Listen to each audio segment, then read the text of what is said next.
Eu quero pedir para vocês todos que vocês prestem o dobro da atenção que prestaram ontem nos textos que nós tratamos, porque tudo que nós fizemos ontem foi apenas introdução do que nós vamos fazer hoje.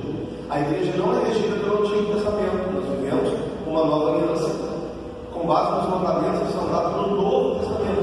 E tudo que a Bíblia nos diz no Novo Testamento deve ser levado com muito cuidado e com bastante atenção. Vamos tomar também o cuidado de não levar os textos ao pé da letra, certo? Porque nada deve ser feito ao pé da letra.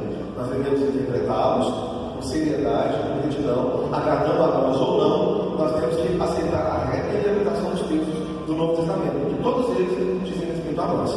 Algumas variantes podem acontecer de acordo com a cultura, com o local, com a época, mas nós temos que entender que os mandamentos do Novo Testamento são para nós. E é por isso que nós precisamos ter muito mais cuidado hoje do que ontem. Vamos iniciar com um texto famoso que diz que deixará o homem pai e mãe e se unirá à sua mulher. Essa é a quarta parte, nós estudamos 3 partes dessa conferência. O texto básico para esse estudo é Mateus 19, versículo 4 ao 6, em que o texto diz: Ele, Jesus, respondeu: Você não lembra que no princípio o Criador os fez homem e mulher? E disse: Por essa razão o homem deixará pai e mãe e se unirá à sua mulher, e os dois se tornarão uma só carne. Assim, eles já não são dois, mas sim uma só carne. Portanto, o que Deus uniu, ninguém os separa. Existe uma liberdade bíblica construída sobre esse versículo. Ontem nós explicamos o que é uma inverdade. A inverdade é uma alteração, ampliação ou distorção da verdade. Nós pegamos uma afirmação verdadeira, distorcemos essa afirmação para construir uma doutrina sobre aquilo que não é verdade. Um ensinamento, uma afirmação, ou seja, nós distorcemos esse sentido daquilo que originalmente foi dito sendo verdade. É diferente da mentira, né? Que a mentira é a invenção de um fato. Não é a mesma coisa que uma inverdade. A inverdade é uma verdade adulterada. Então, o que Jesus disse é verdade ou mentira? Alguém se acredita? Jesus falou, é verdade ou mentira? Eu tenho certeza que tudo que Jesus disse é verdade. Eu aceito invariavelmente como verdade tudo que Jesus disse. Mas vamos ver se Jesus disse o que está escrito primeiro. A inverdade bíblica propagada por ele, Jesus disse nesse texto que o verdadeiro casamento é entre um homem e uma mulher. É o que as pessoas dizem tradicionalmente, né? Com base nesse texto. É mandamento de Deus que o homem deixe a casa de seus pais para se unir a uma mulher, não a outro homem, para que os dois se tornem uma só carne. Eu estou exagerando? Não é isso que a gente ouve sempre? Deus criou o homem e a mulher, e por isso o homem tem que sair da casa do pai, da mãe, para se unir com a sua mulher, e assim serão dois na sua carne. É mandamento. Deus, como nós dissemos ontem, que Deus não criou Adão e Eva, criou Adão e Eva. Então o homem tem que se casar com uma mulher. Se gosta de homem casar com homem, está tudo errado. Mulher casar com mulher, nem pensar. Não é isso que a gente ouve tradicionalmente. Vamos ver então o que está acontecendo assim, em verdade. O contexto não é isolado entre Mateus 19, versículos 4 ao 6. Ele começa no versículo 1 e diz o seguinte: Tendo acabado de dizer essas coisas anteriores, ensinamentos que Jesus havia dado no capítulo 18, Jesus saiu da Galiléia e foi para a região da Judéia, no outro lado do Jordão. Grandes multidões o seguiam e ele as curou ali. Então preste atenção no cenário. Jesus tinha acabado de sair da Galiléia e foi para a Judéia. As pessoas que haviam ouvido os ensinamentos de Jesus estavam maravilhadas com o que Jesus tinha ensinado e foram atrás dele. E essa multidão seguiu Jesus, viu os milagres de Jesus. Os doentes foram curados, os demônios foram expulsos. Os sinais que seguiam o ministério de Jesus eram sempre ministrados diante dessas pessoas. E nada mais comum que as pessoas impactadas pela glória do ministério de Jesus seguirem ele. Alguns fariseus aproximaram-se dele para pôr a prova e perguntaram-lhe: é permitido ao homem divorciar-se de sua mulher por qualquer motivo? Então, continue vendo o cenário. O homem e a mulher casados se tornam o alvo de uma pergunta dos fariseus.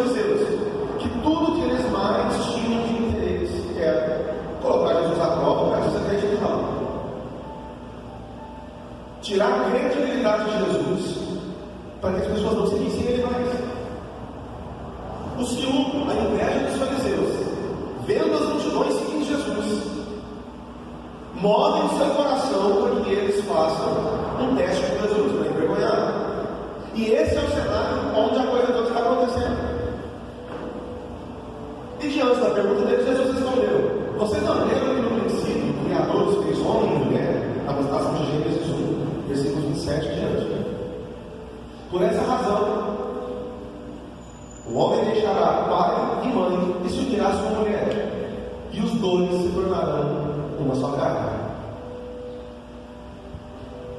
Vocês estão vendo que o contexto é uma pergunta feita pelos fariseus. Assim eles já não são dois, mas sim uma só carne. Portanto, o que Deus uniu, ninguém nos separa. Vamos lá então. É fácil perceber que o tema desse texto não é a heterossexualidade, mas o divórcio. Jesus estava sendo seguido por multidões que haviam ouvido sua pregação e que foram curados por ele. Os fariseus, incomodados com a popularidade da mensagem, aproximaram-se de Jesus na intenção de provocá-lo a cometer alguns deslizes contra a lei de Moisés. E assim eles acreditaram no gênero de seus ouvintes.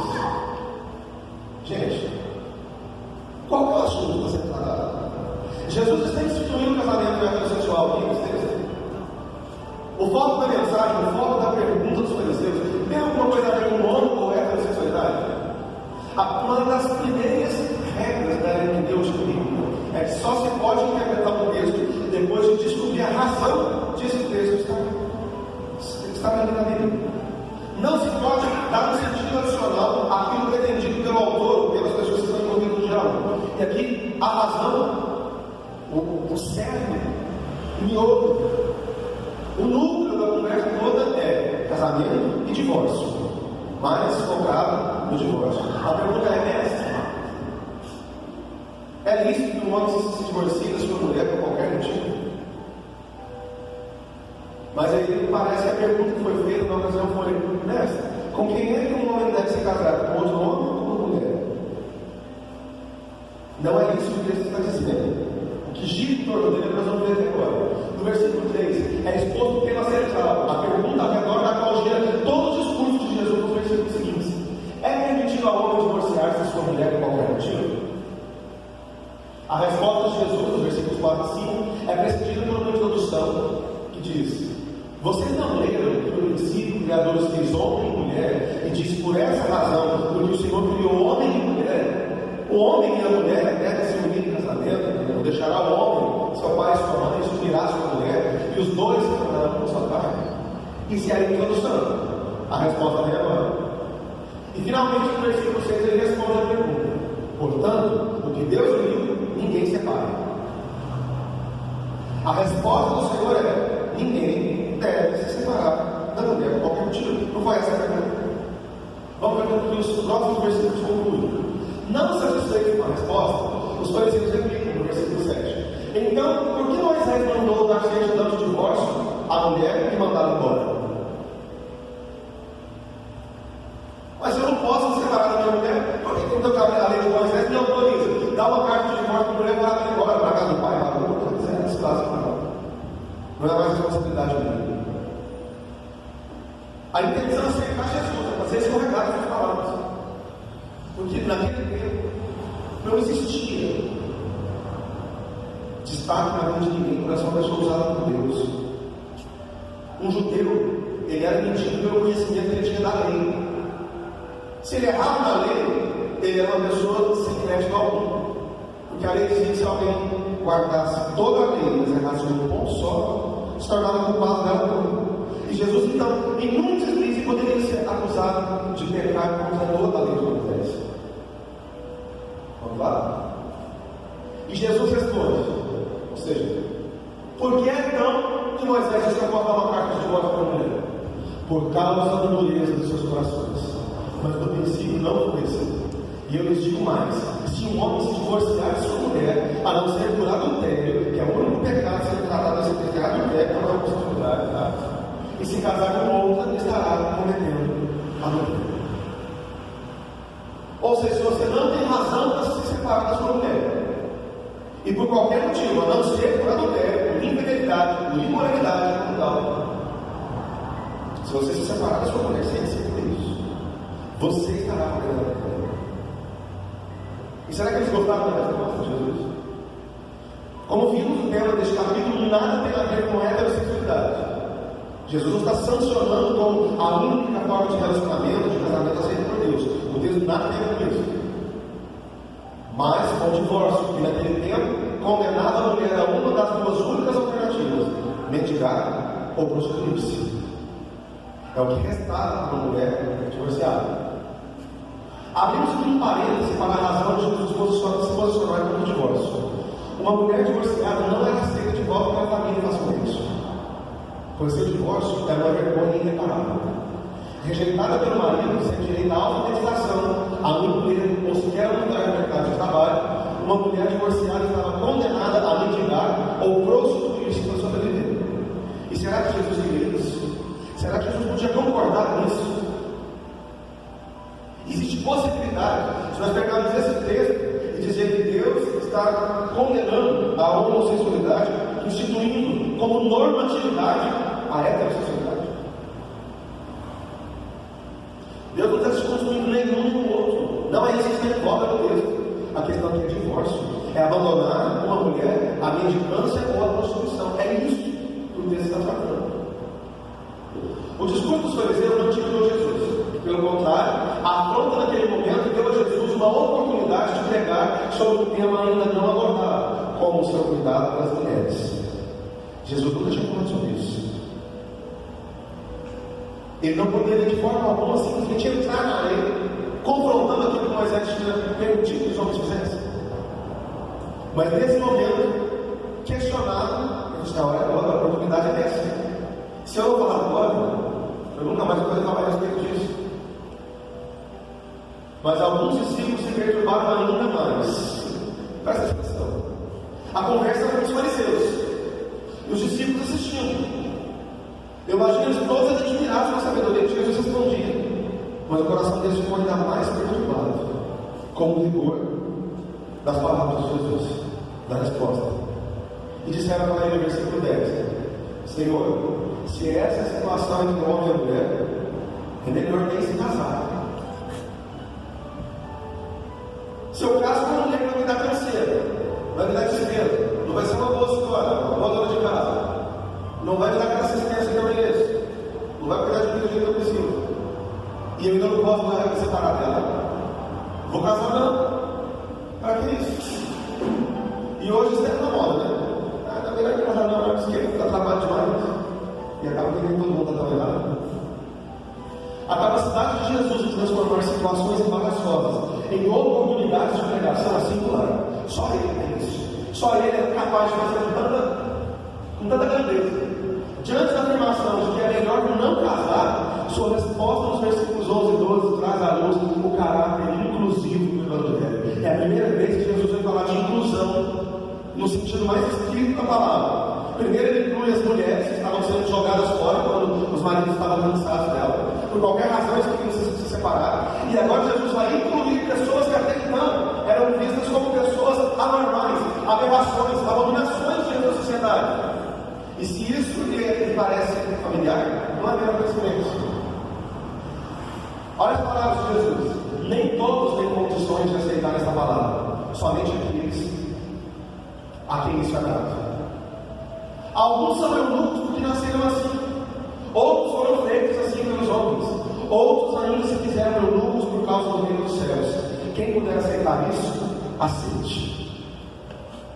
Vamos entender esse texto. Isso aqui, gente, é a continuação do assunto do divórcio. Tá? É emendado, não existe nem um parágrafo dentro dos textos. É sequência, a mesma conversa de Jesus.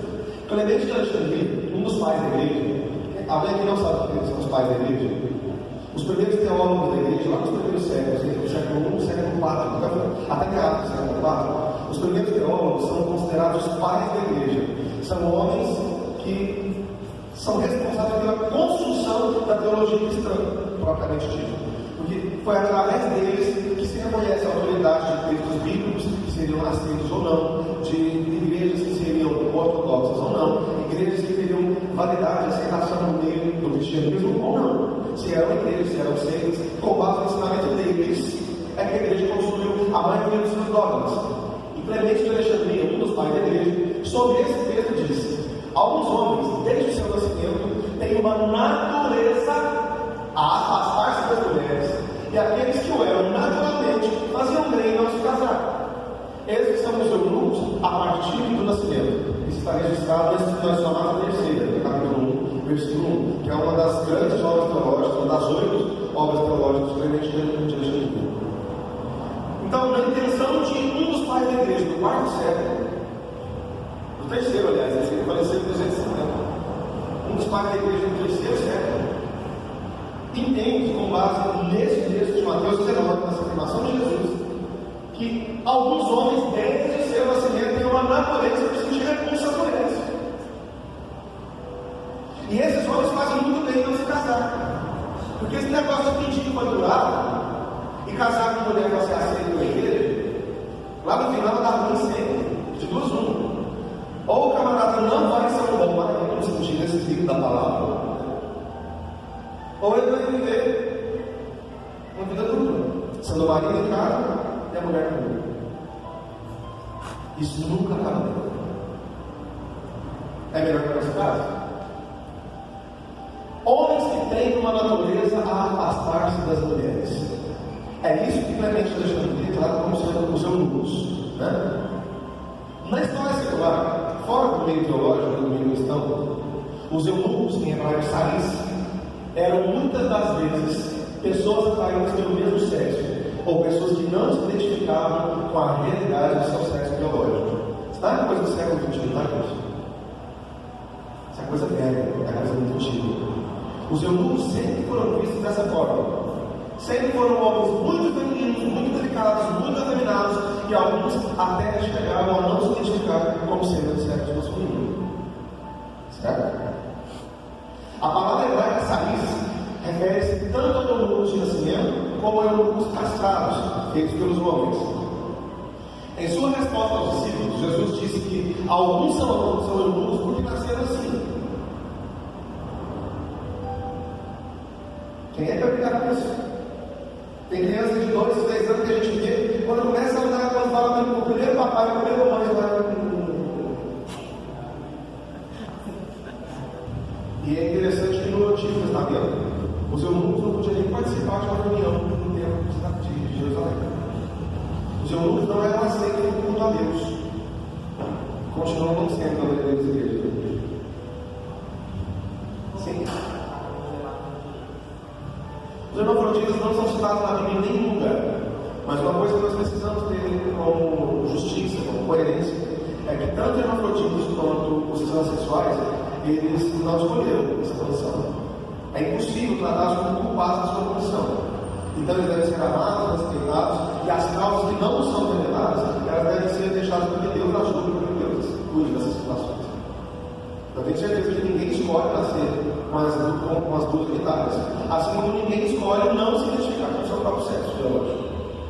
Então é uma questão não teológica nesse sentido. Então aquilo que a Bíblia não diz, nós não podemos dizer. Aquilo que a Bíblia não apoia nem condena, nós temos que deixar que Deus trate, e que a pessoa seja recebida, seja amada, seja cuidada, e tenha liberdade como qualquer um de nós que nascemos com outras anomalias também. Nós todos, só hoje, depois da queda, depois do pecado, todos nós somos anormais. A diferença é que algumas anomalias são visíveis. Algumas pessoas podem ver. É a mesma situação de alguém que nasce calejado, nasce faltando parte do braço, nasce faltando uma perna, ou nas duas pernas.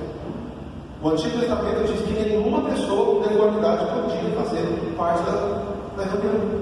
Ninguém podia congregar no templo se faltasse alguma parte do corpo. Aí eu pergunto, essas pessoas são culpadas disso? Uma pessoa que nasce sem o braço, que nasce sem a perna, que nasce com qualquer outra deformidade física, são culpadas. Elas podem ser condenadas por isso. Eu acredito que se enquadram da mesma forma, só que eu acredito com mais misericórdia ainda devemos tratar pessoas que nasceram com deformidades genitais. É o caso das pessoas hermafroditas. Quem não souber uma pessoa hermafrodita nasce com as duas genitais, mas no interior, na maioria dos casos, raríssimas exceções, ela tem um sexo biológico bem definido. Alguns casos raros, né, Rogério? Existem algumas tendências, alguns traços de malformação de órgãos dos dois gêneros. O Rogério é professor de biologia, se estiver equivocado, pode corrigir. Meu nome é teologia. Então, o que nós precisamos ter em mente é que o papel de julgar não é nosso. O papel de nos assentar na cadeira e dizer você pode, você não pode, pertence a Deus. E a Bíblia diz que Jesus não rejeita ninguém que é dado pelo Pai. Aquele que vem a mim, de maneira nenhuma você vai falar. Está claro? Todos estão satisfeitos nesse ponto? Podemos seguir? Parte 5.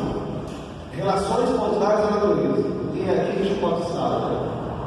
As igrejas funcionais amam esse texto. Romanos 1, versículos 26 e 27. Vamos lá? Por isso Deus nos entregou as paixões infames, porque até as suas mulheres mudaram o uso natural, no contrário da natureza. E semelhantemente também os homens, deixando o uso natural da mulher, se inflamaram em sua sensualidade uns para com os outros, homens com homens, cometendo torpeza e recebendo em si mesmos a recompensa que convinha ao seu erro. Gente, tem como corrigir isso? Se você não conhecer o que o texto está dizendo, não tem não. É sentença certa. É fogo, enxofre, caldeirão, né? Tudo mais que inventado para te jogar. A inverdade bíblica construída sobre esse texto é, com base nesse texto, as relações homossexuais são consideradas contrárias à natureza. Mesmo pais da igreja tendo entendido que alguns homens nascem com a natureza de se afastar das mulheres. Isso ainda é comum, a afirmação dessas ainda é comum nos nossos dias. Vamos lá. Vamos pegar o contexto desse texto e entender o que ele quiser de verdade. Lá no versículo 18, o capítulo não começa no versículo 26, mas no versículo 1, né? Mas esse assunto começa a ser tratado no versículo 18. O que está acontecendo do versículo 1 até o versículo 17 é que Paulo está elogiando os romanos pela forma que eles têm vivido na presença de Deus, que a graça de Deus se revelou a eles, porque eles aceitaram de bom grado a palavra de Deus, o evangelho pregado, se arrependeram dos pecados, deixaram os ídolos de lado e estão agora servindo a Deus.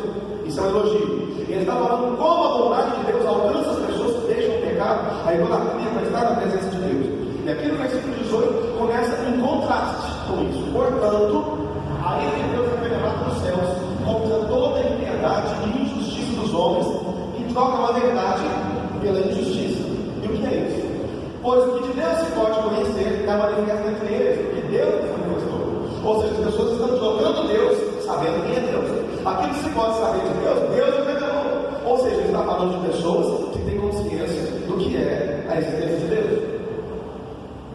Pois desde a criação do mundo, os atributos invisíveis de Deus, o seu eterno poder e sua natureza divina têm sido vistos claramente, sendo compreendidos por meio das coisas criadas, de forma que tais homens são indesculpáveis. Tais homens, quem são esses homens? De quem ele está falando? Dos homens romanos que trocaram a verdade de Deus pela mentira. Não é disso que ele está falando? A verdade pela injustiça. Tais homens são indesculpáveis. O julgamento desse texto está sobre estes homens. Vamos lá.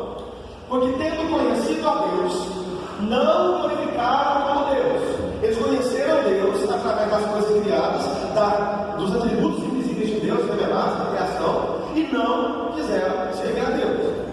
Não glorificaram como Deus nem renderam graças, mas os seus pensamentos se tornaram fúteis, e o coração insensato deles obscureceu-se. Dizendo-se sábios, tornaram-se loucos, e trocaram a glória de Deus imortal por imagens feitas segundo a semelhança do homem mortal, bem como de pássaros, quadrúpedes e répteis. Pois conheceram Deus verdadeiro. Eles têm conhecimento do Deus que criou todas as coisas. E eles deixaram, eles trocaram a glória do Deus mortal por imagens feitas à semelhança de coisas criadas. Eles deixaram de adorar o Criador para adorar as coisas criadas. A ira de Deus, nesse texto, está destinada a esses homens que trocaram Deus pelos ídolos. Isso representa algum de vocês? Te representa isso? Não, né? Glória a Deus. Hoje você vai estar aqui sempre nesse texto, em nome de Jesus. Por isso, por que mesmo? Porque eles trocaram a glória de Deus, eles deixaram de servir a Deus e servir aos ídolos. Por isso, Deus os entregou aos desejos de seus corações, a impureza, para desonrarem os seus corpos entre si. E é aqui que a coisa começa a ficar graúda agora. Vamos lá. Trocaram a verdade de Deus pela mentira. Honraram e serviram mais a criatura do que o Criador, que é bendito eternamente. Amém. Agora nós vamos entrar na afirmação que é usada, né? Esse texto ele surge de onde? Os versículos que se seguem aqui é uma continuação da adoração pagã. É uma continuação, uma consequência de eles terem se afastado de Deus para servirem os ídolos. E no culto aos ídolos é que acontece tudo que nós vamos ver aqui agora. Por isso, porque eles deixaram de servir a Deus, Deus os entregou às paixões infames. E aqui nós vamos no texto. Vamos lá. Porque até suas mulheres mudaram o uso natural, não contaram as mulheres. Vai se perguntando as mulheres de quem é mesmo? E semelhantemente também os homens, deixando o uso natural da mulher, se inflamaram em sua sensualidade, uns para com os outros, homens com homens, cometendo torpeza e recebendo em si mesmos a recompensa que convinha ao seu eu. Segura aí. Refletindo sobre o óbvio. Quando Paulo diz que até suas mulheres mudaram o uso natural do corpo da natureza, está se referindo às mulheres de quem? Dos homossexuais? Ou dos maridos dessas mulheres que se envolviam na adoração pagã?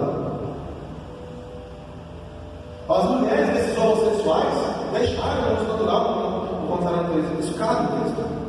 Faz algum sentido para vocês? Isso é tão óbvio. E quando diz que também os homens, deixando o uso natural da mulher, certamente não está se referindo a homossexuais. Afinal, desde quando homossexuais fazem uso natural da mulher? O homossexual pode se relacionar com uma mulher, é uma coisa forçada, a não ser que ele seja bissexual, é outra história. Aí a gente tem que criar outra aba de debate para esse texto. Mas o texto não está falando nem de homossexuais nem de bissexuais, são de casais envolvidos numa adoração de prostituição ritual, gente. Tem nada a ver com relacionamento. Não tem um único relacionamento de duas pessoas que se amam, que estão constituindo família, lar, estão servindo a Cristo. Nenhum indício dessa realidade no texto. O contexto aqui é idolatria, é paganismo, é imoralidade sexual. São homens e mulheres deixando seus cônjuges para se inflamarem em imoralidade. Te representa? Nenhum. Esse texto definitivamente não representa uma relação homoafetiva entre duas pessoas sinceras, tementes a Deus, que o adoram em espírito de verdade, e que desejam se separar do mundo para viver uma vida reta e justa no Senhor. Gente, é exatamente o contrário. Esses romanos não estavam nem frequentando um culto na igreja inclusive de Bernardo, não, gente. Eles estavam deixando de servir a Deus, de honrar a Deus, que é digno de toda honra e de toda glória, para adorar ídolos, para se prostituírem em altares de promiscuidade. É o que nós exploramos tanto ontem, mais uma vez. O tema aqui não é relacionamento. É inaceitável a ideia de que pessoas religiosas sintam-se à vontade para aplicar um texto como este a homossexuais que não rejeitaram a Deus, que é o foco do texto, como Senhor de suas vidas, que não praticaram a idolatria, que não praticam a idolatria e que não vivem na promiscuidade. Gente, o texto está cheio de características das pessoas que são o alvo dele. E se você não se encaixa nelas, você está com medo de quê?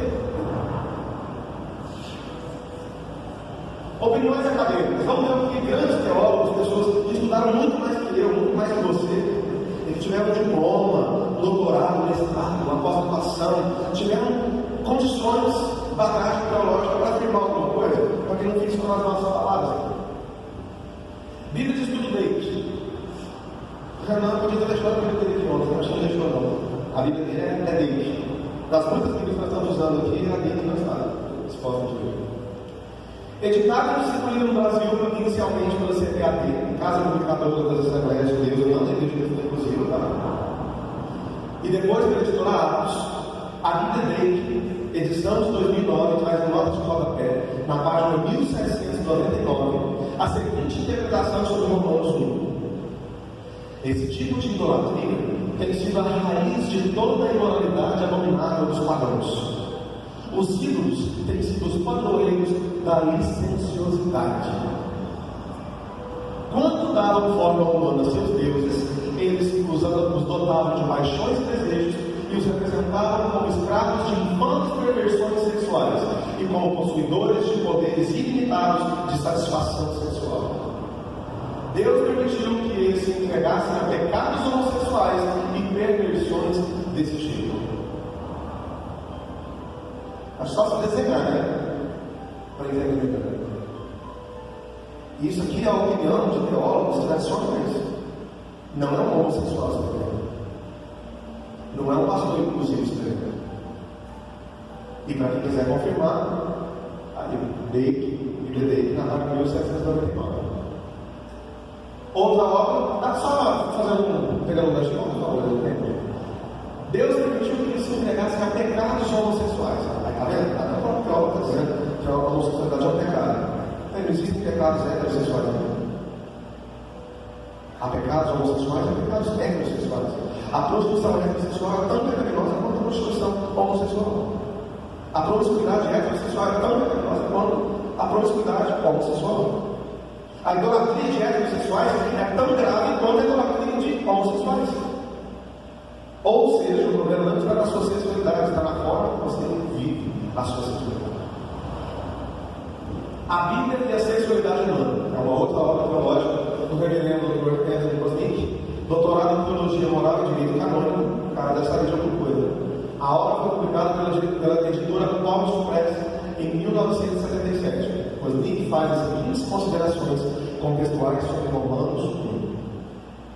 Deve ser lembrado que o Novo Testamento foi escrito na era de Calígula e Nero.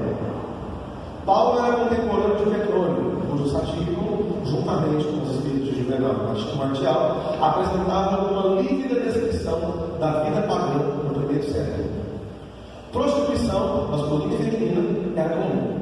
Escravos, homens e mulheres, eram vendidos para sexo. Pederastia, molestamento e sedução de crianças eram práticas comuns. Heterossexuais dissolutos praticavam livremente relações homossexuais por diversão. Quem praticava? Heterossexuais praticando relações homossexuais por diversão. Pecado ou não? É de vocês que Deus está falando? É de mim? Por diversão e possibilidade de desumanização. Você pegar uma pessoa inferior, de menor condição, maioria das vezes escravos ou estrangeiros, e estuprá-los publicamente, colocá-los ao bel prazer de pessoas mais abastadas, para que a pessoa seja desumanizada, tratada como objeto, como animal, como uma coisa, e não como ser humano. É pecado ou não é pecado? É de homossexualidade que nós estamos falando? Confrontado com esse tipo de degeneração, ele continua no comentário, um judeu helenista como Paulo não poderia fazer nada além de repudiar tudo isso. E foi isso que Paulo fez. Outra obra, Homossexualidade, Perspectivas Cristãs, de John P. Paul Jr. Teólogo metodista, autor de mais de 40 obras teológicas. Cobb foi cofundador e diretor do Centro de Estudos de Processo da Escola de Teologia de Claremont, Califórnia, e apresenta sua opinião sobre Romanos 1. Gente, eu não tenho nem coragem de revidar a argumentação histórica que a gente tem. Eu não tenho. Não concordo que os casais homoafetivos que conheço, apesar de todas as pressões sociais, mantendo-se fiéis, estejam contrariando a natureza ou expressando idolatria. Eu não concordo com o que está sendo dito comumente. Ao contrário, expressam precisamente certo tipo de sexualidade responsável, sem qualquer sinal de idolatria. Os homossexuais cristãos que eu conheço, eu não vejo eles enquadrados nessa questão de Romanos. apesar de toda a pressão que eles sofrem da sociedade, para não ser cristãos ou não serem homossexuais, porque os dois não podem. Eles não expressam nenhum sinal de idolatria, pelo contrário. Eles demonstram certo tipo de sexualidade responsável, sem qualquer sinal de idolatria. Contra todas as probabilidades, isso inclui você, contra todas as probabilidades, são modelos de sexualidade cristã relevante para milhões de pessoas. E é por isso que Deus me levantou e levantou você para esses últimos dias, para que você seja modelo, para que você seja exemplo de sexualidade cristã relevante, meu querido e minha querida. Amém. É para isso que o Senhor tem contado com você. A maioria de nossas igrejas que os rejeitam por sua coragem e persistente fé, nada tem do que se orgulhar. Inúmeros cristãos sinceros acreditam que devem ser contra os homossexuais, porque pensam que esse era o ensino de Paulo. Revelam, isso sim, profundo mal entendido das mais profundas preocupações e ensinamentos do apóstolo. Conclusão. É necessário desejar muito que a Bíblia contenha os homossexuais para atribuir ao texto de Romanos 1 tal significado. Uma análise sincera do texto, desprovido de preconceitos, jamais chegará a essa conclusão. Buscar no texto as provas para aquilo que já se acredita, ou seja, eu já creio que a homossexualidade é um pecado, e eu quero que o texto confirme aquilo que eu digo, é submeter aos próprios caprichos, é caminho certo para torcê-lo a fim de que diga exatamente o que se deseja que ele diga. Isso sim é torcer as escrituras. E eu vou dizer uma coisa para vocês. Passa, Paulo, deixa eu ver mais uma coisa. Quero fazer uma adenda aqui. Eu não sei se vocês se lembram, que até eu acredito que tem algumas pessoas aqui que pegaram essa fase, que as igrejas tradicionais sempre usaram o Romanos 1. Esse texto diz que as mulheres deixaram o seu uso natural para combater o sexo anal no casamento heterossexual. Para dizer que o homem deixar o uso natural da mulher é deixar de utilizar a realidade na frente. Isso era errado, é pecado. E que Deus estava condenando os homens e mulheres que praticassem isso. É coisa de menos de 15 anos para cá que as igrejas estão tratando esse texto como uma referência à homossexualidade feminina. A vida inteira, esse texto foi tratado para defender papai e mamãe. Outra posição, não pode.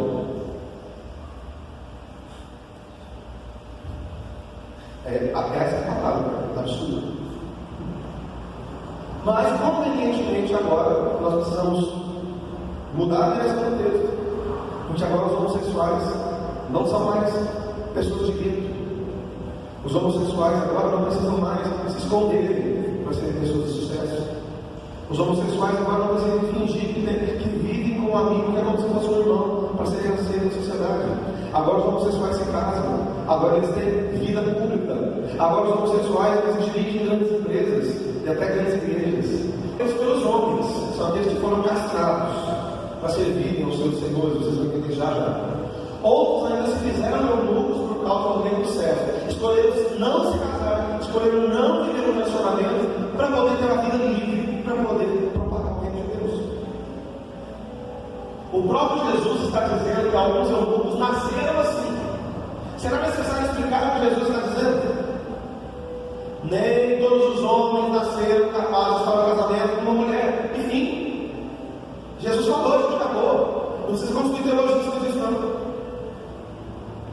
Existe uma distinção entre os eunucos de nascença, os que foram castrados para servir a seus senhores, ou até mesmo seus deuses, que eram sacerdotes da constituição cananeia, romana, persa e tantas outras religiões, e aqueles que abriram mão do casamento para servirem ao reino dos céus. Mas a beleza do ensinamento do Cristo nessa passagem está no início e no fim de sua resposta. Nem todos têm condições de aceitar essa palavra, e quem puder aceitar isso, aceite. Não há razões para debates intermináveis de gente que você tem que aceitar, você tem que entender. Nem todo mundo, nem todos podem escapar. A gente não tem que ficar ensinando isso para ninguém. É o que nós batemos na época em todas as nossas conferências teológicas.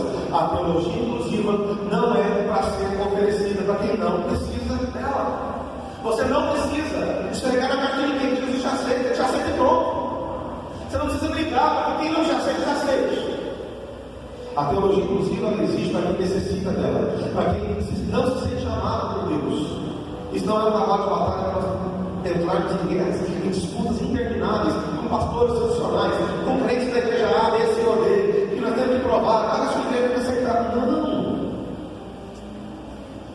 Não precisa disso. Nem todos podem aceitar essa palavra, a não ser aqueles a quem isso foi dado. Eu louvo a Deus pela minha e pela sua vida, porque nós recebemos essa palavra e aceitamos de bom grado, na glória de Deus. Vamos lá? Conclusão do primeiro homem. As palavras de Jesus neste texto estão longe de ser um mandamento para o casamento heterossexual. Caso contrário, ele mesmo teria de não ser dito, pois nunca se casou com mulher. Jesus nunca deixou a casa do pai da mãe para casar com ninguém. Se esse texto servisse para ser base desse mandamento, Jesus mesmo teria desobedecido. Esse texto, por razões óbvias, não é uma condenação ao relacionamento homoafetivo, pois a homoafetividade sequer é citada. No primeiro momento do discurso, o Senhor trata especificamente do divórcio heterossexual e não do casamento. No segundo momento, diante da afirmação dos discípulos de que é melhor o homem não se casar, o mestre não hesita em dizer que nem todos podem se casar com mulher. Então, o texto diz: mas que se puderem, casem-se. Apesar de a editora Atos continuar publicando ela, a maioria das igrejas tradicionais hoje estão rejeitando a lei por causa dessas notas de rodapé. Essas e outras que caminham por essa coisa. A princípio, a Assembleia de Deus adotou como uma Bíblia de sucesso. Ela foi um dos best-sellers vendidos da Assembleia de Deus enquanto eu estava lá e era um dos pastores naquela denominação. Depois, ela passou a ser rejeitada, porque desde 2008 as igrejas inclusive estão usando essa referência da lei para expor que nós não somos os únicos a acreditar nisso. Aí quando a Assembleia de Deus percebe que a Bíblia dele não ensina tudo que ela gostaria de ensinar, ela proíbe que a CPAD continue acreditando e distribuindo a Bíblia dele. Muito bem lembrado, já. Ou seja, depois da criança, já vendeu tudo tipo de dele, agora está começando a não fazer parte dos nossos interesses, não parar de estudar essa Bíblia, que ela vai demorar. Efeminados e sodomitas, para podermos encerrar a parte 6. Texto básico, primeira carta de Paulo aos Coríntios, capítulo 6, versículos 9 a 10. Não sabeis que os injustos não vão de herdar o reino de Deus? Não é eles, nem os devassos, nem os idólatras, nem os adúlteros, nem os efeminados, nem os sodomitas, nem os ladrões, nem os avarentos, nem os bêbados, nem os maldizentes, nem os roubadores herdarão o reino de Deus. Dá até chance de lembrar das coisas que eu ouvi a respeito desse texto. Nós vamos falar de novo. A liberdade bíblica, constituída a partir desse texto, os homossexuais descritos no texto como efeminados e sodomitas não herdarão o reino de Deus. Eu acho que todo mundo aqui cresceu escutando isso, né? Não pode, a Bíblia é clara dizer que os efeminados e sodomitas não herdarão o reino de Deus. E está lá escrito, aqui não tem contexto, aqui não tem o que falar, é uma lista de pecados, e todos os pecados que estão nessa lista, a Bíblia está dizendo que não herdarão o reino de Deus. Qual é a Bíblia quiser, então? Contexto. O primeiro contexto a ser observado em uma interpretação, por razões óbvias, é o próprio texto. Tem como você entender fragmento de um texto sem você considerar o texto em si? Não tem como. Então vamos fazer o que de fato está escrito. Primeiro,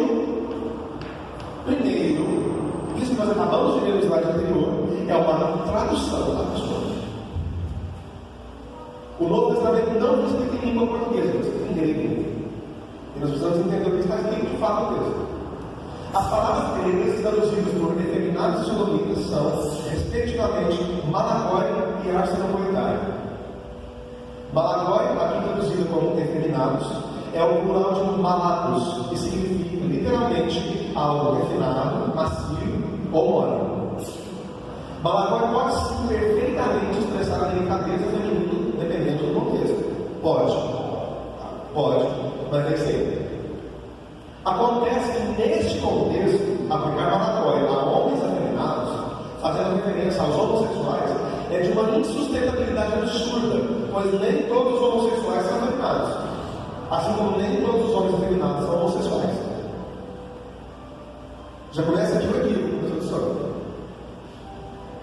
Algumas traduções modernas, na tentativa de amenizar a incoerência do termo afeminado, preferem homossexuais passivos para malacói.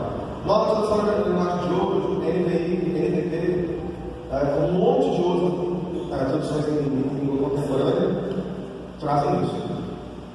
Produzindo assim uma verdadeira aberração, já que a palavra contida no texto original não permite essa tradução para homossexuais. Vamos entender por quê.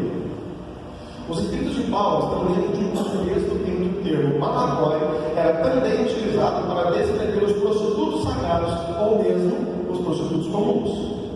No papiro de Ibé, datado de 245 a.C., encontramos uma relação inconfundível entre Malacos e a prostituição cultural pagã, no século seguinte.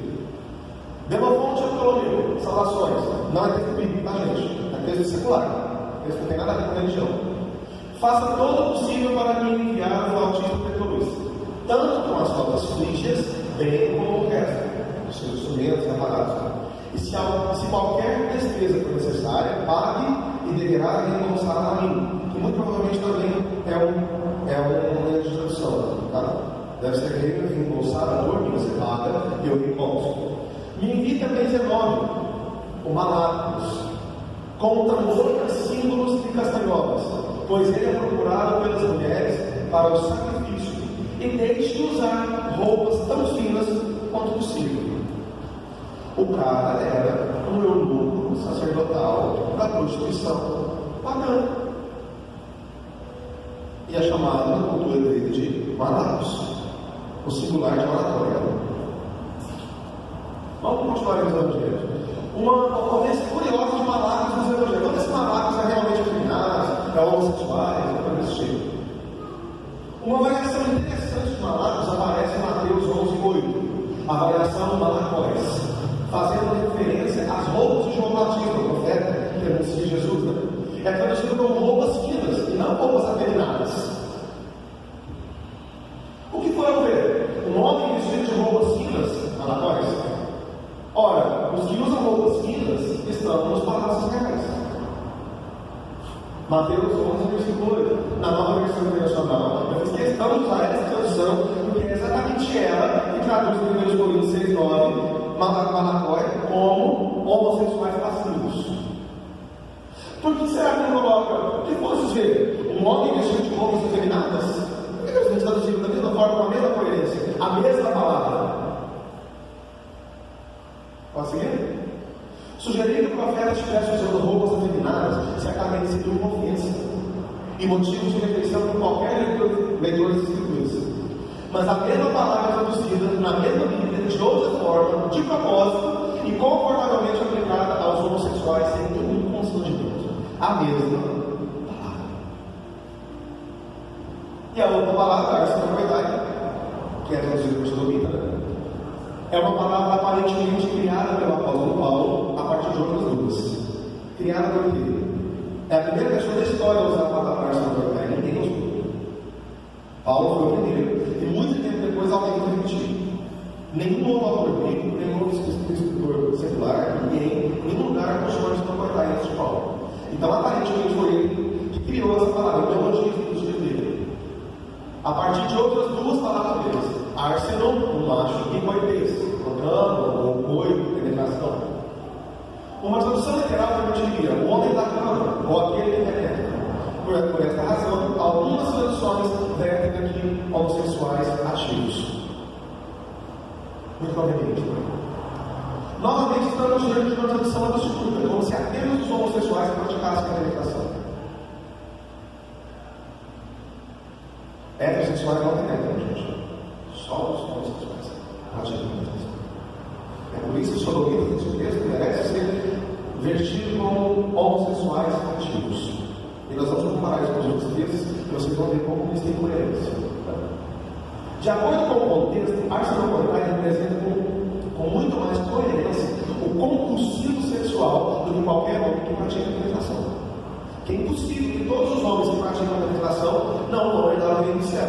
Se for assim, vai existir a humanidade, não vai ter mais apropriação. Aplicar a extracoitária a homossexuais ativos é uma clara evidência de que alguém pretende distorcer o sentido do texto. Para esclarecer melhor o sentido do termo, devemos analisar a forma em que ele é utilizado em outros textos. Nós não temos um contexto em 1 26. É uma lista de pecados e nenhum dos pecados é explicado. E como Paulo usa essa palavra de forma singular, ninguém usou arsenal, é só Paulo. Nós não temos um contexto para comparar o que arsenal significa. Mas para isso, então, devemos analisar a forma em que ele é utilizado em outros textos. Porém, em toda a Bíblia, arsenal só aparece 2 vezes, citadas apenas por Paulo em 1 Coríntios 6:10 e em 1 Timóteo 1:10. Em ambos os casos, a palavra aparece isolada em uma lista de pecados, dificultando muito a compreensão do sentido em que é empregada. Então, o que nós vamos fazer? Temos então 2 alternativas: comparar as ocorrências de sodomitas, que é a palavra traduzida, né, em outros textos bíblicos, e também a ocorrência de arsenal em textos seculares, que é o de Paulo, e assim confrontar seus significados. A ocorrência do termo sodomita em outros textos bíblicos. Vamos entender então o que os primeiros tradutores bíblicos entendem pela palavra sodomita. Quem são os sodomitas? Será que eles quiseram mesmo, os primeiros tradutores, os pais da igreja, os primeiros teólogos da igreja, será que eles realmente entendiam que os sodomitas eram homossexuais? Vamos ver onde é que cabem os sodomitas em todos os outros textos. A primeira referência é Deuteronômio 23:17. Nós vamos comparar algumas traduções para vocês entenderem. Na versão de João de Almeida, não haverá prostituta dentre as filhas de Israel, nem haverá sodomita dentre os filhos de Israel. Não trarás o salário da prostituta, nem o preço de sodomita na casa do Senhor teu Deus, por qualquer voto, porque ambos são igualmente abominação ao Senhor teu Deus. Então nós temos aqui 2 coisas muito interessantes: a ocorrência de sodomita e a comparação com a abominação, que vai concordar com o que nós dissemos ontem, que a abominação do texto bíblico é uma ofensa ritual, é oferecer no altar de Deus aquilo que se oferece comumente aos ídolos que Deus não aceita. O mesmo texto da Nova Versão Internacional diz: nenhum israelita, homem ou mulher, poderá tornar-se prostituto cultual, que é o sentido de sodomita. Não tragam ao santuário do Senhor, o seu Deus, os ganhos de uma prostituta ou de um prostituto, a fim de pagar algum voto do Senhor, o seu Deus, por ambos tem repugnância. Bíblia de Jerusalém, o mesmo texto diz: não haverá prostituta sagrada entre os israelitas, nem prostituto sagrado entre os israelitas. Não estarás a casa do Senhor, meu Deus, que nós não pronunciamos o nome sagrado para sempre, o Senhor, sem considerar as palavras que representam o pentagrama, que é o nome de Deus, aqui transcrito como Yahvé. A própria Bíblia de Jerusalém ensina na introdução que sempre que você ler o nome sagrado, pronuncie o Senhor, certo? Não trarás a casa do Senhor, meu Deus, o salário de uma prostituta, nem o pagamento de um cão por algum voto, porque ambos são abomináveis ao Senhor, meu Deus. A mensagem: nenhuma filha de Israel poderá tornar-se prostituta cultual, e nem nenhum filho em Israel poderá tornar-se prostituto cultual. E não tragam os ganhos de prostituta sagrada ou de sacerdote carretão para a casa do Eterno, seu Deus, para pagar qualquer voto. Dinheiro da sua origem é abominação para o Eterno. Então, nesse texto de Deuteronômio 23, o que é o sodomita? Prostituto cultual. Prostituto sagrado, prostituto cultual, e não homossexuais. Vamos ver outras ocorrências. Segundo a Reis, capítulo 23, versículo 7. Segundo a Reis, não, é segundo Reis, é o segundo livro dos Reis. Não é uma carta da Reis, né? Reis não está sendo eu, né? Pastor Marcelo Reis. Na versão de Almeida, também o rei Josias derrubou as casas dos sodomitas, que estavam na casa do Senhor, em que as mulheres teciam casinhas para o ídolo do bosque. A Nova Versão Internacional diz que Também derrubou as acomodações dos prostitutos cultuais, que ficavam no templo do Senhor, onde as mulheres desciam para azerar. A versão livre mandou derrubar as casas dos homens prostitutos à volta do templo, e onde as mulheres faziam roupa de honra do ídolo azerado. Nova tradução da linguagem de hoje. Ele destruiu os quartos do templo onde ficavam os prostitutos. Era nesse lugar que as mulheres desciam as roupas usadas na adoração da deusa Azerá. E isso aqui é homossexualidade ou é prostituição? Quer tirar a foto dela? Vamos ver só, deixa eu falar. Pode falar aqui. Estamos falando de homossexualidade ou de prostituição? Quem está vivo aí entendeu? Estamos falando de homossexualidade ou prostituição? E qual é o termo utilizado para falar de prostitutos? Sodomitas. Ao mesmo termo que está sendo traduzido em 1 Coríntios 6, 9. Então, ambos são prostitutos. Um é o prostituto secular, o outro é o prostituto sagrado, na maioria das vezes. A questão é que existem variações demais. Porque normalmente os malacói são prostitutos que se vestem de forma feminina, enquanto os arçanocoitai, eles são sempre prostitutos que praticam a penetração. Para quem entendeu, guarda para você. Sabe muito bem esse cara. Mais um texto. 1 Timóteo capítulo 1, versículos 9 e 10. Ao meio diz assim: sabendo isto, que a lei não é feita para o injusto, mas para uma série de pessoas, os devassos, para os sodomitas, para os roubadores de homens, para os mentirosos, para os perjuros e para o que for contrário à sua doutrina. Nova versão internacional, que é a mais preciosa que considero. Também sabemos que ela não é feita para a lei, não é feita para os judeus, mas para várias pessoas, incluindo os que praticam imoralidade sexual e os homossexuais, para os sequestradores, para os mentirosos e os que juram falsamente, e para todo aquele que se opõe à sua doutrina. Gente, pelo amor de Deus, como é que a mesma Bíblia traduz no Antigo Testamento prostituto cultual e no Novo Testamento a mesma palavra, considerada por toda a tradição cristã como homossexuais? Me ajuda, gente. Como? É tendência ou não é? A Bíblia judaica como é? Diz: temos consciência de que a Torá não tem por objetivo a pessoa justa, mas quem negligencia a Torá. Pessoas sexualmente imorais, quer heterossexuais, quer homossexuais. Vendedores de escravos, mentirosos e perjuros, a quem age de forma contrária à sã doutrina. A Bíblia diz tudo teologia inclusiva. Reconhecendo que a lei não é feita para o justo, mas para os devassos, para os abusadores sexuais, para os traficantes de homens, para os mentirosos, para os perjuros e para tudo o que for contrário à sã doutrina.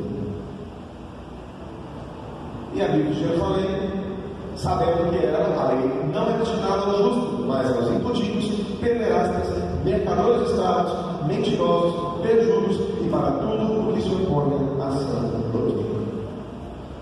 Bem honesto isso. Para comparar textos e ver o que realmente está escrito no texto, mesmo que se diga efeminados sodomitas, que é um texto comum, dois termos muito comuns usados na época da tradução que foi feita por João Ferreira de Almeida, nem ele estava se referindo a homossexuais, nem ativos nem passivos.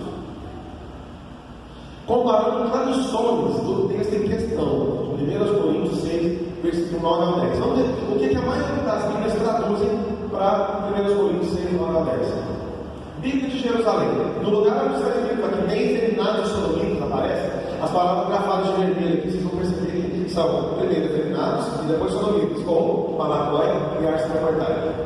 Então não sabeis que os injustos não herdarão o reino de Deus, não os iludais, nem os devassos, nem os idólatras, nem os adúlteros, nem os depravados, nem as pessoas de costumes infames, nem os avarentos, nem os bêbados, nem os injuriosos herdarão o reino de Deus. Cadê os homossexuais? Ninguém sabe nem. Eles não estão no texto, gente.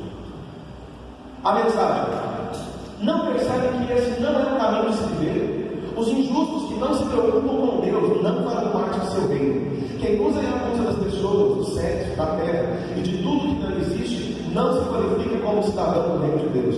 Estou falando de libertinagem heterossexual, devassidão homossexual, ganância e vícios destruidores. A gente só se desenhar, né? Para ficar mais claro. Bíblia de Estudo, Teologia Inclusiva. Não sabeis que os justos não herdarão o reino de Deus? Não vos enganeis, nem fornicários, nem idólatras, nem adúlteros, nem prostitutos, nem homens que se prostituem com eles, nem ladrões, nem avarentos, nem beberrões, nem maldizentes, nem fraudadores herdarão o reino de Deus. E aí? É o texto ou são as traduções modernas que estão tornando a Bíblia um livro homofóbico? Não é a Bíblia que é um livro homofóbico. Essa caricatura que fizeram da Bíblia no mundo lá fora, que a maioria dos não cristãos estão odiando no livro sagrado, porque ele é apresentado sim como sendo um livro homofóbico, e a maioria das traduções tem tornado ele sim um livro homofóbico, e que tem tirado muitos cristãos sinceros, apaixonados por Jesus, de dentro da igreja. Não é a Bíblia em si, não é o texto escrito, mas as traduções. E eu acredito que isso pode ficar claro para a maioria das pessoas. Alguém discorda? Glória a Deus por isso. Vamos ver as opiniões acadêmicas, então. Exposição sobre Provérbios 7,14 de Orígenes, que viveu de 184 a 273 depois de Cristo. Orígenes também é um dos pais da igreja. Alguns vagam pelas praças, colhendo relatos de adultério, prostituição e furto. Outros vagam fora das praças, participando em prazeres contrários à natureza, procurando arsenocoletar, que é uma variação de arsenocoletar, e recebendo desfiles de outras coisas proibidas. Então, volta só um minutinho, gente, por favor. Nós vamos ver que, em um contexto que não está na Bíblia, numa exposição de Provérbios, capítulo 7, versículo 14, que fala exclusivamente de prostituição, de uma mulher, que quando o seu marido sai de casa, ela sai para as praças, procurando homens que se deem com ela na ausência do seu marido. O contexto do Provérbio, capítulo 7, é uma mulher em prostituição, uma mulher casada procurando um homem nas praças. E ela encontra um jovem rapaz, o seduz, leva para casa, e as consequências do adultério pegam esse rapaz cheio. E é isso que vai acontecer. E nesse comentário, Orígenes está dizendo que pessoas como essa mulher saem pelas praças procurando arsenocoletar, procurando prostitutos, procurando homens para a penetração. Desculpem pela clareza do texto, mas se não fosse não desenhado, eu creio que alguns vão ter dificuldade de entender, que é um termo pouco usado. Então, o contexto de arsenocoletar aqui é adultério. É uma mulher procurando prostituição. O comentário bíblico, ele até está exposto aqui na letra, quem quiser consultar ele depois. O comentário bíblico, ele edição de 2008, que é justamente a edição que está aqui, na página 1886, faz uma análise de 1 Coríntios 6,9, dizendo: idólatras, classificados aqui como os culpados de pecados sexuais, ilustrando a natureza imoral da religião grega, com seus prostitutos e prostitutas cultuais. Gente, isso aqui é um comentário da Bíblia, NVI, da mesma Bíblia que traduz arsenocoletar como homossexuais ativos. Você está entendendo a tendenciosidade da tradução? Os próprios teólogos responsáveis pela tradução e correção dessa tradução entendem que o texto está falando de prostitutos e prostitutas cultuais. Mas eles colocaram na tradução homossexuais ativos e passivos. Quem está traduzindo o texto? Somos nós.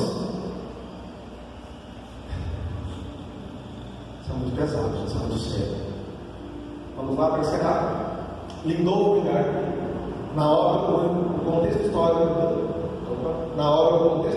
das recomendações bíblicas quanto à sexualidade, diz: Nos tempos apostólicos, as influências das religiões oriundas da Babilônia, Pérsia e Egito e outras religiões tinham invadido em larga escala a antiga religião dos gregos e romanos.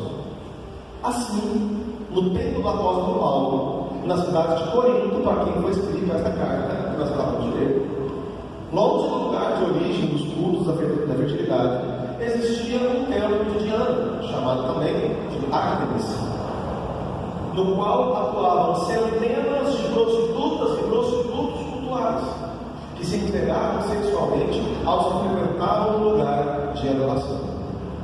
O verbo corintiase, era sinônimo de viver em promiscuidade. Nas cartas de Paulo aos Coríntios, ainda podemos sentir as dimensões da luta do Evangelho de Cristo com a libertinagem e a promiscuidade sexual prevalecentes na cidade. Ele está dizendo o que nós acabamos de dizer. Paulo está escrevendo, combatendo a licenciosidade, a prostituição cultural, a libertinagem, a promiscuidade, e não os homossexuais da igreja de Corinto. Conclusão: alguém estava vinculando os textos bíblicos sobre a homossexualidade, mas não são os teólogos exclusivos. Que os textos que estão sendo torcidos estão dentro. Alguém está descaradamente fazendo a Bíblia dizer o que ela não disse, mas não somos nós. E aqui não é o programa do Ratinho, não, a gente vai ficar pobre e mostra o pau. Não é o programa da Márcia, fazer barraco. Mas, meus irmãos, nos acusar de estar pervertendo as Escrituras Sagradas para esconder pecado, disso nós não seremos acusados naquele grande dia. Glória a Deus. Nós somos uma igreja séria, um povo que ama o Senhor Jesus e que deseja servir a Deus com retidão, com sinceridade, com simplicidade, consagrando as nossas vidas a Ele, nos separando do mundo a cada dia, conforme a força que Ele nos dá, para podermos agradar a Espírito de verdade. Vamos falar agora. Lembrando que o movimento inclusivo não é só uma coisa do Brasil. A gente pode perceber que em todos os países de primeiro mundo, até mesmo igrejas tradicionais, têm voltado atrás, têm revisto esses conceitos. Muito bem lembrado. É algo, o caso da Igreja Batista do Pinheiro, aqui no Brasil, por exemplo. Igreja presbiteriana, batista. Em países de primeiro mundo, como a América do Norte e a Europa, as igrejas inclusivas, acho que elas não terão muito espaço para crescer, porque as igrejas tradicionais já estão consertando o erro que elas cometeram durante milênios. A igreja presbiteriana dos Estados Unidos, se eu não me engano, em 2015, ela se rachou ao meio, porque o concílio da igreja entendeu que eles pecaram contra os homossexuais durante todos esses séculos e pediu perdão aos homossexuais e decidiu então a submeter homossexuais ao batismo, reconhecendo a membresia da igreja, ordenados também como pastores, como sacerdotes da igreja. E por isso a ala ultraconservadora da igreja se dividiu e se organizou no outro ministério para não se misturarem com homossexuais. Isso aconteceu com a igreja episcopal americana, isso aconteceu com a igreja metodista americana, isso está acontecendo com algumas igrejas batistas, inclusive aqui no Brasil a igreja batista do Pinheiro, se eu não me engano, em Alagoas, a igreja batista do Pinheiro, ela foi desfiliada da Convenção Batista do Brasil, porque os líderes da igreja entenderam que os homossexuais não devem mais ser excluídos da igreja. Isso não é invenção nossa. A teologia, inclusive, não nasceu aqui no Uberlândia no ano passado. Ela completeceu 51 anos. Ela nasceu em Los Angeles em 1968. Veio para o Brasil em 2002. Em 2018 chega a Uberlândia. E se Deus quiser, com pessoas comprometidas com o reino de Deus, em pouco tempo ela vai estar abraçando todos os excluídos do mundo todo, em nome de Jesus. E para isso nós precisamos de um compromisso com a palavra, compromisso com Deus, vida reta e santidade, para que Ele nos use como boca de Deus, como ferramenta de evangelismo nessa última hora. É o que nós desejamos em nome de Jesus. Acabou? Aplausos, Senhor, meu querido. Glória a Deus.